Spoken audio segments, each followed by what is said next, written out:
ask you about really quick before we get into Warrior was the Knick, because I used to watch that show and I was like, that's right. I forgot about the Wu character. I was like, that is you. And I rewatched a couple. I was like, that was you. I was like, wow, that was a cool show. Oh, I love the Knick, and that was my first opportunity. Actually, my first experience with television and film. Like I had done a lot of theater, done a lot of theater and experimental theater in New York City, the kind that doesn't require a race. You know, like a lot of like dance, modern dance. You could be any color. You're just up there doing dance. You know, it doesn't matter what color you are. But when you start doing theater, it matters. The color of your skin starts to matter. Like what character are you? I mean, like African Americans, Black people are way before Asians in terms of cast, non-traditional casting. Because you're Black. You are. African Americans can be cast as anyone these days, but still it's hard for Asians to be cast as anyone. We're still locked into the other, the Fu Manchu, the evil Asian guy, or exotic martial artist monk or whatever from Asia. You know, we're still locked into those roles.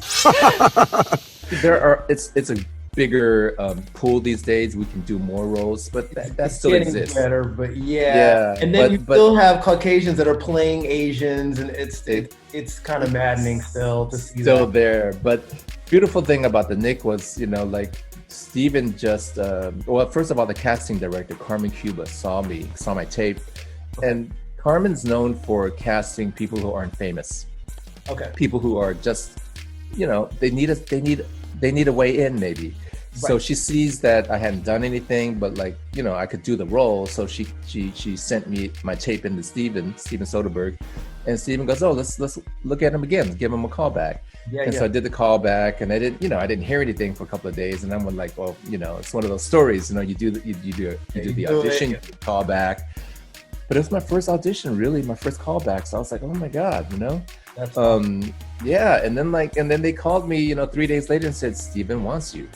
Okay. Holy shit, we're just waiting for the studios. We're waiting for the studios to okay it. Yeah.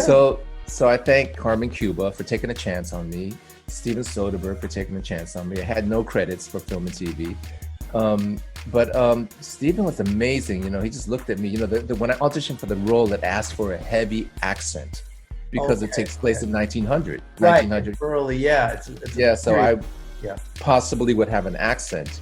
But as we were rehearsing and I'm talking to Steven about the blocking, where would I be for the light and the camera, I'm just speaking as Perry. And then when they said, okay, let's do a take, right, action. And then I do the character and I have the accent. You disturb me! You must have a key me! Whoa, cut. Let's do it as Perry. Okay. Right. We don't need that accent. He was probably born in New York. You could have been. Yeah. And you're very in that role. You're just very soft spoken in it, but you're just a man of a few words, but a lot of cool action in it. And very with it. Yeah. And there was one of those moments where, as an Asian American actor, you're going, wow, this is that moment where they go, you don't need to do the accent. Yes. And it was like, the clouds parted and the angels sang. It was like a moment. Yeah, no, and it was really good to kind of wrap it up, because I know I was going to ask you about, because you obviously now you've broken through with told me about your martial arts background a little bit. Wu had that one scene where you had to go in and kind of wreck shop. Yeah. Did you do all the stunts in that? I mean, it was a short scene, I remember, but it was. I did the stunts, and actually I'm so sorry, I can't remember the fight choreographer's name. He worked with me just before we shot. It's one of those things sometimes where it's like you just have to prepare. And then see what happens on the set, Yes. So you get to the set and the stuntman goes, well, what can you do? And I was like, well, show me, we talked about it. And he goes, okay, let's just do what Ping Wu would naturally do. Like, he's not a martial artist, but he's a badass motherfucker. You're a bad motherfucker. So you just do what you do, and then we'll figure it out. And then I had, it was written with the two weapons, those sort of moon knives, and a chain mail. So you went there, and he goes, well, what would you do? And he basically was really great. He goes, oh, just do it the way you're gonna do it. Don't pretend you're a martial artist, because you're not that, and we don't want to see kung fu here. We want to see this dude that comes in and just rips shit apart, Right. And so he goes, and there's a moment where I kick the door open. He goes, don't do it like a kung fu guy. Just do it, right. Yeah. So it's more raw. So it's raw. It's not about kung fu. It's not about the genre. It's about who you are and what you're doing in that moment. And that was great. And and I realized those are the people you want to work with.